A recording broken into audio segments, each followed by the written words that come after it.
सालीज्यू बाटै छेकेर उभिदिएको ए हो र आफूको हो र चिनेन भेनाजु नै होइन मैले कहिले दाई अङ्कल मामा भनेको छु र भेनाजु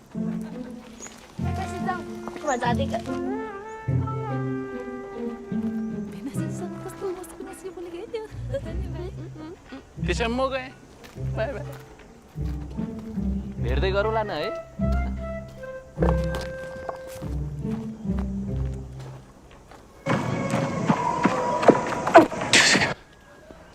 के साह्रो हो भिनाजुसँग पनि कोही त्यसरी मस्किन्छ मसक्क परेर भेनाजुले कान्छी बनाउने रे मलाई प्लिज नजिस गयो चलन हुन्छ